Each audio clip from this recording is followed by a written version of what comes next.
All right.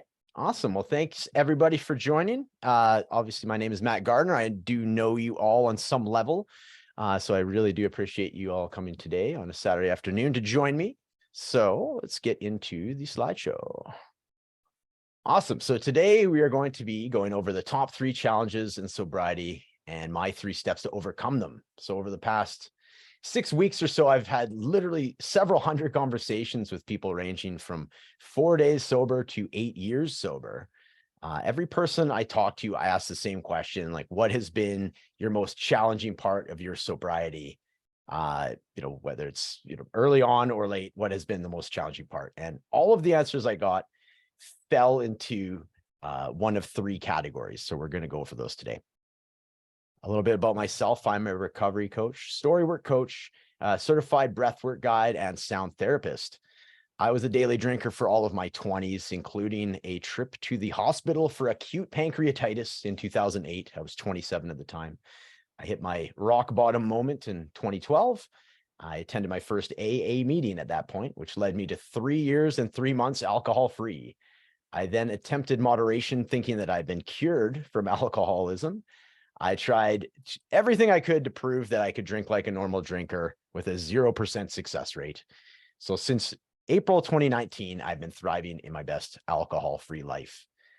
In early 2022, I quit my career of 23 years to pursue my dreams as a coach, helping support those who are like-minded and motivated to grow and change for the better. Also have a wife who happens to be on the call today, Darcy. We've been together about 16 and a half years. Shout out, Darcy. We have 2 dogs who you may or may not hear at some point during the call, depending on what's going on outside in the neighborhood. So Bentley and Luna, and we have a cat named Trout, who I think is on pretty much every recorded anything that I've done. So I'd be surprised if you don't hear her. The cost of alcoholism, 3 million deaths worldwide from alcohol each year. This means 1 in 20 deaths is alcohol related, just bonkers. Harmful use of alcohol is responsible for 5.1% of the global burden of disease. Alcoholism costs $224 billion annually to society. The cost of recovery, average costs here, 30 days of inpatient is about $15,000 or $500 a day. 60 to 90 day outpatient treatment is about in and around the average of about $45,000. 12 months of using a therapist. Sorry, I'm just letting Jess in here. There we are. Hello, Jess. Yeah, so 12 months of using a therapist averages about $3,000 a year or $267 a month. The loss of effectiveness that can come with alcoholism. Employees that are heavy drinkers have been measured at about 33% less productive in the workplace, which equates to about $7,000 a year per person. And an estimated 50% of people that use alcohol have some degree of insomnia. So a lot of lost productivity in loss of sleep as well. 27% of AA members stay sober for 1 year, and 22% of them stay sober beyond 20 years. So what is one of the main reasons for relapses? And this was definitely a part of my story, and that is complacency. So talk about progress plateaus. That would be, the whole idea of like the pink cloud, where everything feels so new and exciting in sobriety, right? And then you hit that first sort of plateau and you start, life kicks in and you hit some challenges and you don't feel so good about things anymore. And that can be a very, very triggering thing. So letting one other person in here.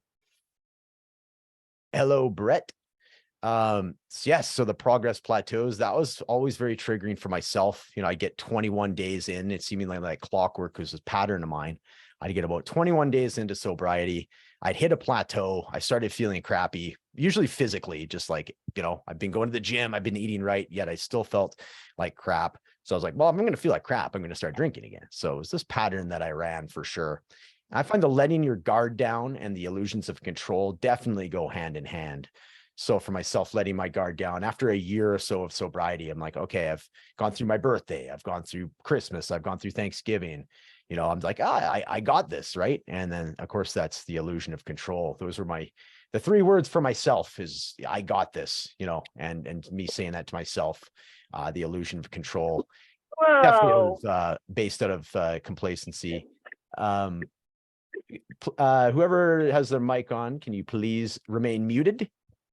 Yeah, so yes, complacency and sobriety. So how do we prevent complacency? Well, with new experiences, change in the environment, meeting new people, changing your habits, becoming aware of old patterns and changing them where needed, and doing the inner work to become more emotionally balanced. So these were the three challenges that I mentioned based on the many conversations that I had: sober socializing, building habits and routines, and emotional balance. So the sober socializing piece, fairly self-explanatory. The whole idea of like having to pause certain friendships, end certain friendships. There's a grieving period that comes with that, a grieving period of like one's own identity, right? As far as where you fit in with certain people and certain social groups. Obviously very tricky as well with family, as family isn't necessarily something that you can pause. You're still going to see family at, at holidays and gatherings and such. So there is that added pressure that can come with socializing with family.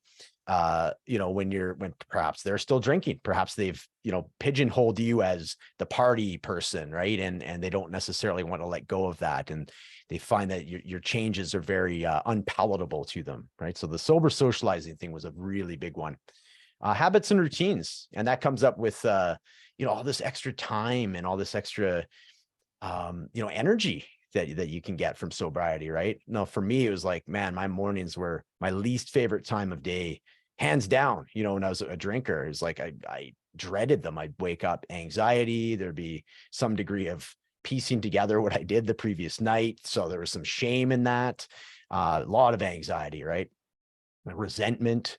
Whereas now it's completely the opposite. I love my mornings. I love that quiet time before, work day starts, right? So what do you do in those gaps of time with how can you form some habits and routines that are not overwhelming to the point that you can't repeat them or that you feel bad about yourself if you miss a day or two. So habits and routines are big.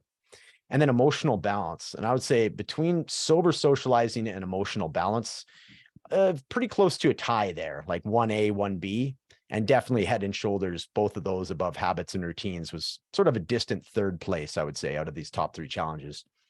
Emotional balance, for me, my experience with it is like, 20 years of drinking to numb, avoid, or escape certain emotions, right? Not so much anger, but definitely like shame, embarrassment, loneliness, so 20 years of practicing avoiding those emotions versus now, where it's been like the last 4 years of sitting with them and learning what they have to teach me and removing this whole idea that there's good or bad emotions. All emotions are there to, teach you something, or, they're putting their hand up because they need some form of attention beyond, you shoving them down or numbing them or, or otherwise. So emotional balance, social soberizing, easy for me to say, sober socializing. We're definitely 1A, 1B, and then sort of a distant third, but still very worth talking about the habits and routines aspect of it. All right, and these are my 3 steps. So we had the 3 challenges. These are the 3 steps more or less created in this program I'm going to talk about. So it's group and community, the 30 Thrive 30 and habit tracker, and one-on-one story work. So over the past 9 months, I've been developing, testing, and refining a program that addresses all 3 of these challenges: the socializing, the new habits, managing emotions. And yeah, let's get into it. We'll go step by step. So challenge number 1, sober socializing. So we address that with the group and community. We have a wonderful group of like-minded people to help support you and be in your corner. So if you're going out to a space where there's going to be drinking, consumption of alcohol taking place, we're here to back you with that. We're here to support you. We have a private Facebook community and a WhatsApp group for chatting when you're out and about.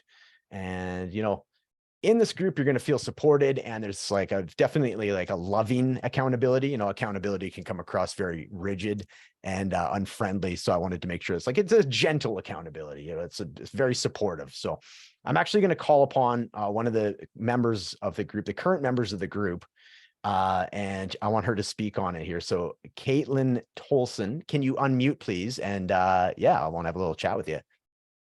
Yeah. Hi. Brilliant. Hey, Caitlin, how are you? Good. How are you doing? Very good, thanks. So yeah, I want to give you an opportunity to, I know you and I have been working for close to a year together now. And you were about, I want to say 4 months into your sober journey when we started working together. And I know from the group that we had, there were certain times that were coming up, family events, other gatherings, like work related events that you had, that you knew there was going to be some some tempting, you'd be tempted, or there, it was going to be present anyways. Alcohol was going to be present. And yeah, just wondering, in your own words, how did the group help you navigate that? Yeah. Yeah, there were work events, obviously. Family events, friend events. I definitely was in a group of people in my life that drank a lot in all of those places. So alcohol was very present for me, still is very present for me in social situations. So having the group to go to was one really big, because it was somewhere that I could bring like this authentic self. And as I was like feeling those emotions that you were talking about, like I could come to the group and be as myself, right? So I could like talk about wherever I was at. That being said, or with that, like the like-minded individuals, that's also been really big for me, because I did like identify myself as the party girl, or pigeonhole myself as the party girl, and that was who I was to a lot of people. So while redefining those relationships, like having the group was so paramount for me to be able to, one, like talk about that work event, or the family outings where like alcohol was so present and the cringy alcohol jokes were, being thrown around and present, and to be able to talk to the group and have people relate to me in that and be like, oh yeah, I've been there, and just always felt very, very supported. So, of Awesome. Thanks so much. Yeah, that's some great insight. course, Yeah, awesome. you. Thanks, Caitlin. Great. So that's, yeah, step number one, sober socializing. So we got the group and community.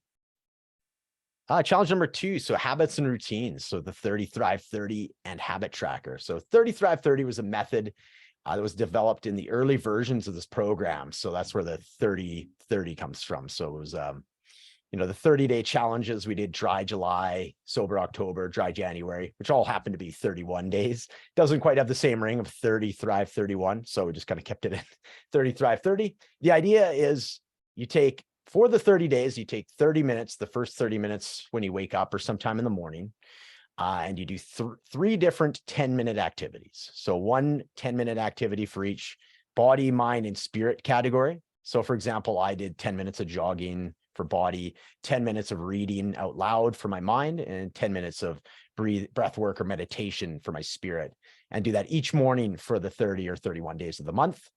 And this part of the program was a big hit. In fact, again, I'd like to bring Darcy up to talk about her, just the progress you've made, Darcy, with habits. And I know that you've been working on like nightly routines and morning routines. And so I'm just curious how it's shown up for you, the 30 Thrive 30 method, how it's worked for you. Yeah, so when we first started it, it was you have to put a lot of focus into it, right? So you're like, okay, I did this and I did this and I did this, but it's really, really fundamental to long-term gains, right? So as soon as you start breaking it down and you start doing it a little bit at a time, and then you have the group, like Caitlin was talking about, to kind of hold yourself accountable and everything. So just posting about it or talking about it regularly and stuff really cements those better habits into your daily routines. So like you said, you start out your day with your 30 Thrive 30. I'm a big fan of doing mine before bed as like kind of a self-care routine. I call it my lotions and potions, and reading my book and doing some stretching and all that kind of stuff. Just wind down from the end of the day and then curl up into bed, and I have the most glorious sleep of my life, right? So just replacing all those bad habits or those not so desirable habits that we used to have with something a little bit more conducive to being a more thriving human being. So it's been fundamental in my recovery for sure. Awesome. Thanks. And on a side note, you've started a 30 Thrive 30 group with a couple of your other friends too, right? And then, Yeah, I have a friend of mine just went through some really, really bad mental health issues. And so she, yeah, hasn't really been taking the best care of herself. So she was looking for a little bit more of an accountability group. So I kind of introduced this to her and another good friend of ours. And so every day we have a group chat and we just like, okay, for body, we did this, for mind, we did this, and for spirit, we did this. And just a quick check in with how our emotions are, just to kind of, yeah, kind of hold each other accountable and then celebrate the wins and kind of pick ourselves up when it's not going so well as well. awesome. Thanks so much, Darcy. For sure.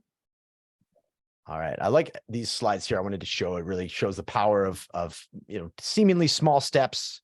The whole idea of 30 Thrive 30 is the time commitment of 10 minutes per day.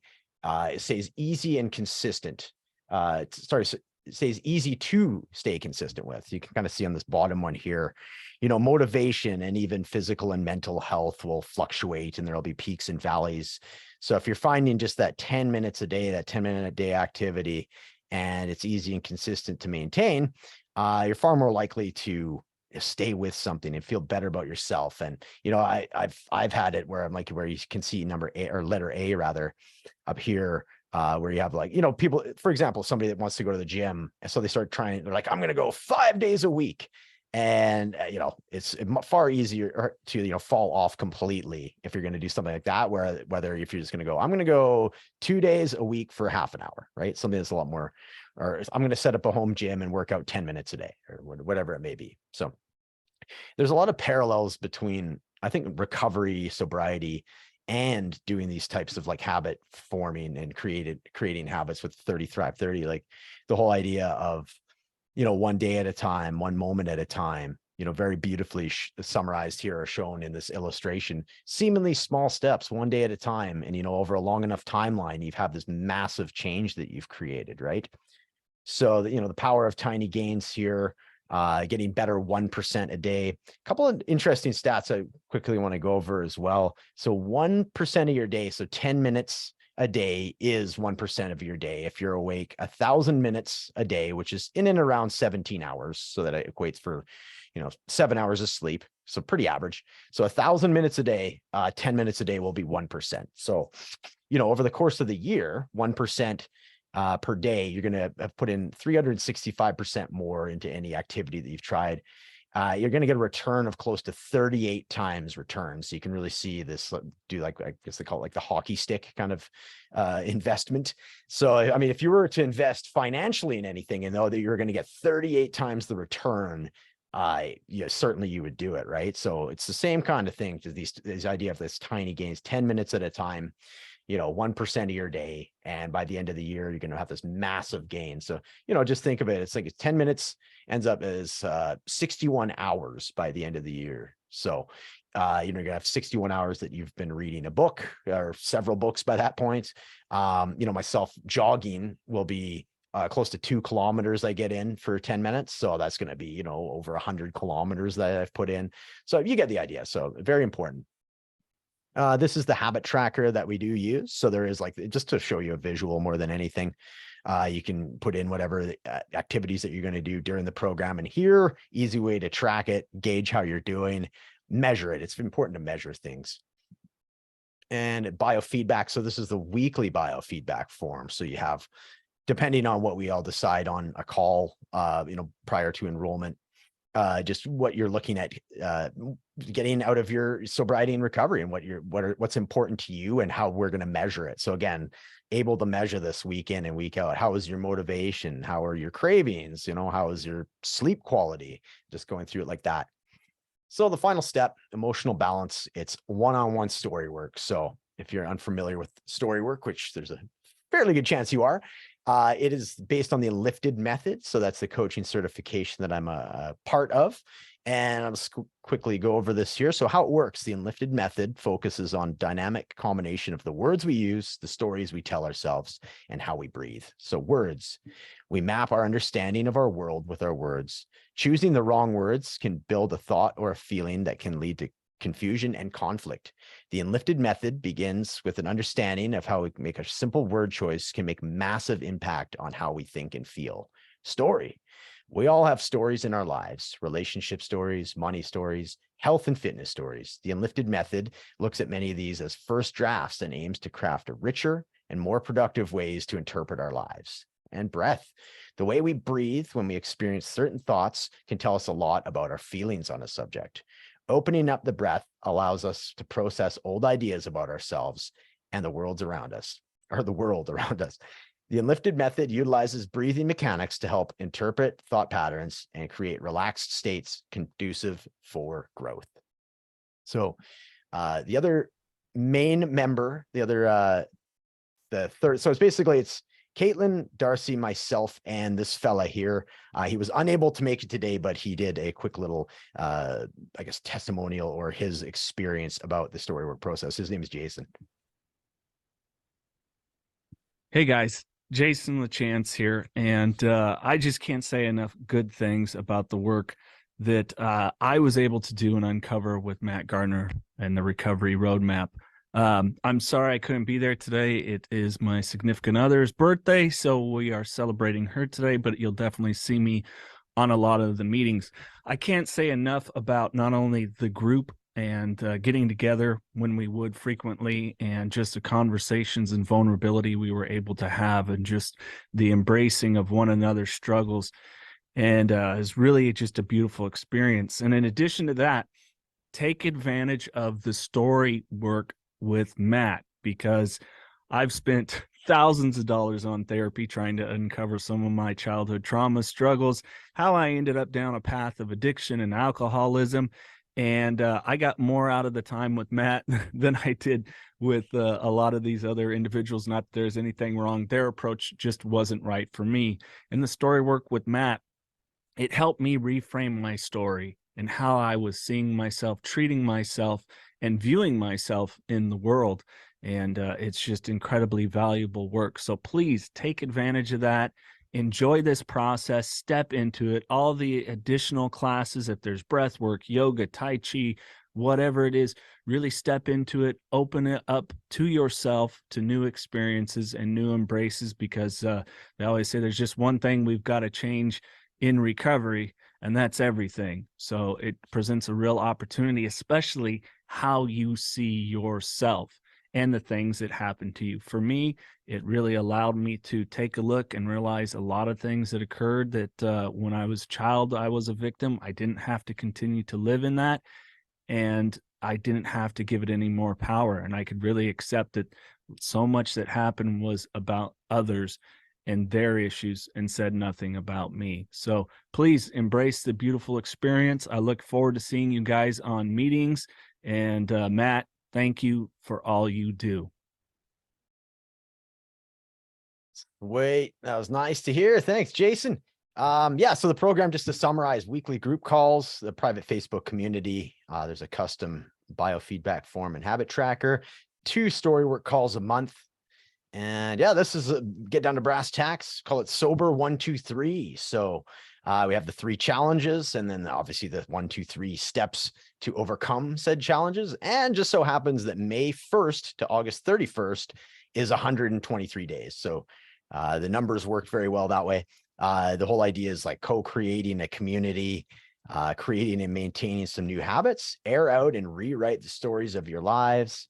And, the 4th month for integration, I'm sure you guys have all heard about the 21-90 rule. It's like 21 days to change a habit, and then 90 days to really cement that habit. And, having that 4th month, to integrate it, beyond the 90 days, that would be 3 months. Having that 4th month, I think, is just so important. And, generally I run with the 1 month challenges. I do 3 month challenges, and I do like a 1-year mastermind. So this one, Sober 123, is a unique in that it's 4 months, which covers us for spring and summer. So you can look forward to having a sober spring and summer.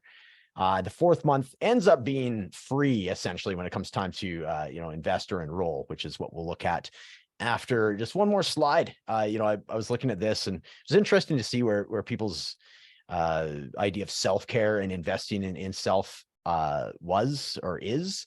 For me, it was like, okay, I was a coffee fiend for many years. I'm about a week into caffeine free right now, and $150 a month on coffee. It's $5 a day, yeah, easily, especially when I was working at the grocery store there.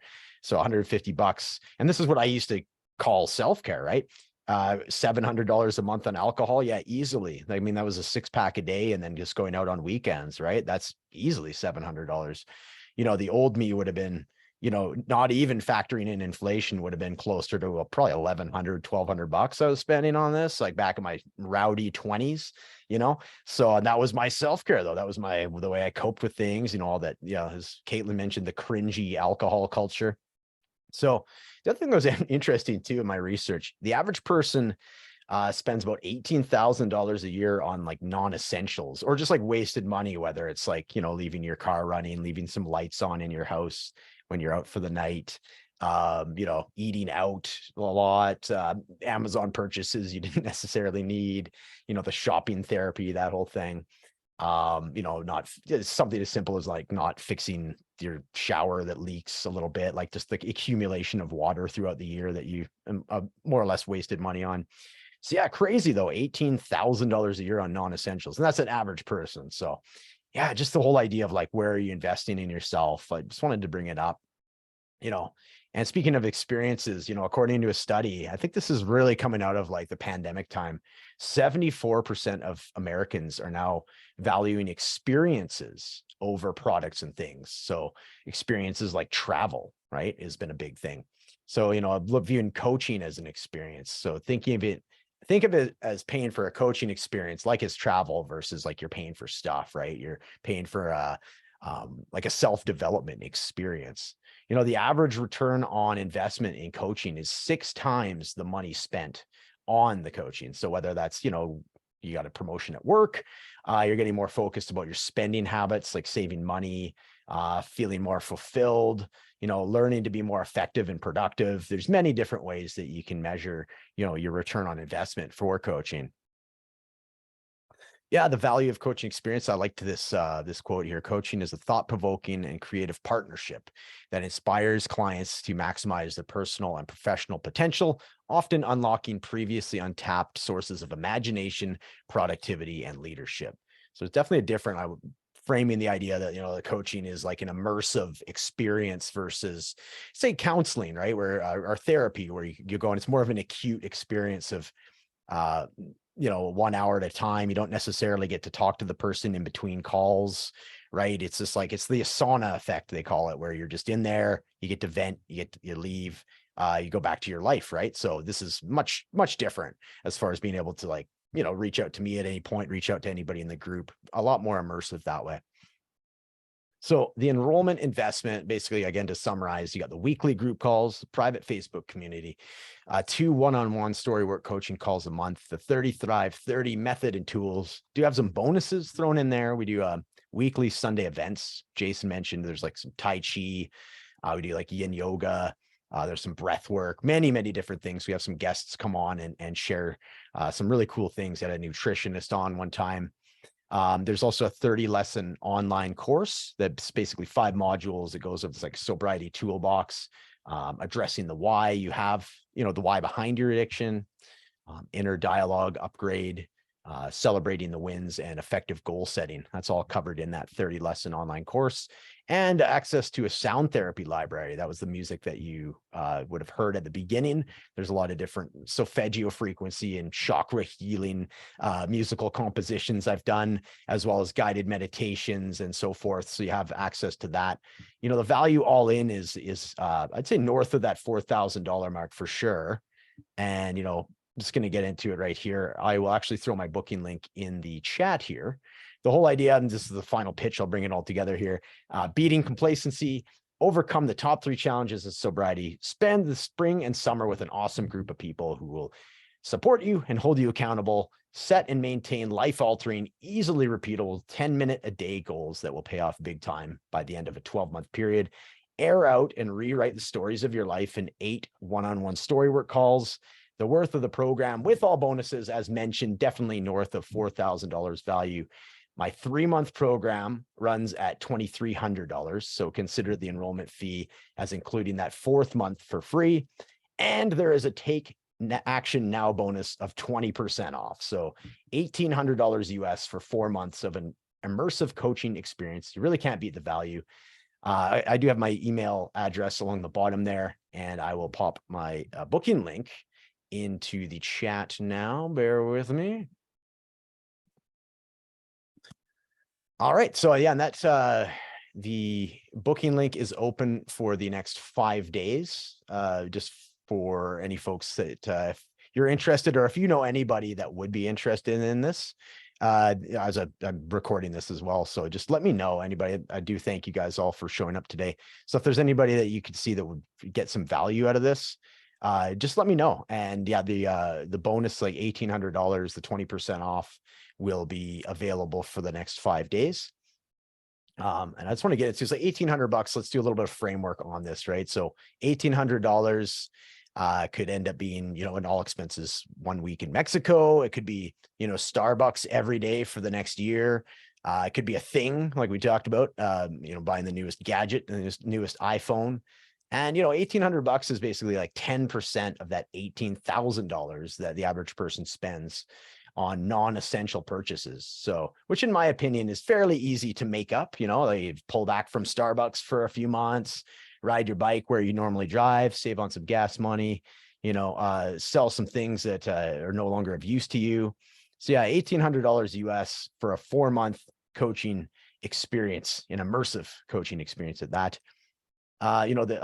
The second obstacle, it's always comes down to money and time, right? For as far as, hesitancy on investing in something like this, right? So we talked about the money investment, now the time commitment. So, which is also, we talked about before, this is sort of the minimum effective dose. And, you'll find that the program, as extensive as it sounds, and it is, it's very easily integratable into really anybody's work schedule.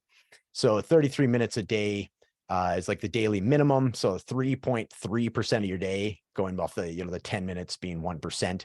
So the 33-30 habit tracker, and then the daily check-in that you would do is 3.3% of your day. And then you have the 1 hour on Sunday, which is optional. That's the bonus, the Sunday events. The 1 hour for the group calls every Monday night, and then 2 times throughout the month picking storywork calls with myself, and that's 80 minutes per. So very easy to integrate the time commitment into your current schedule as well. So yeah, I also do have a satisfaction guarantee for all of this as well. I will continue to work with you free of charge if you don't get the results that you want. So I do promise that you will get your money's worth. And that is something that there was a whole agreement that we, go over an initial as well, just to make sure that that you're covered that way. Basically that's it. Beat complacency, overcome the top 3 challenges in sobriety, spend spring and summer with an awesome group of people, set and maintain life-altering, easily repeatable daily goals, air out and rewrite the story of your life with 8 storywork calls. Total value $8,000, usually on for $2,300, and a take action now of 20% off. So all of this for $1,800 for 4 months of the immersive coaching experience. Really can't beat the value. That's it. That basically covers everything I wanted to today. So thank you everybody for joining. And again, if you are interested, there, by all means, book a call. I can take some calls for today, and there's the booking link goes up till, I believe, Wednesday night. So at that stage of the game, it'll go back to the regular price of $2,300. Yeah, and the booking a call, it's a matter of about 20 minutes to just have a conversation, make sure that it's a good fit for the both of us. And I'm fairly protective over the group. We know who would be a good fit and such. So if you do feel that you would be a good fit with us, I would love to talk to you. Or if you know somebody that would be a great fit, by all means, referrals are welcomed and appreciated.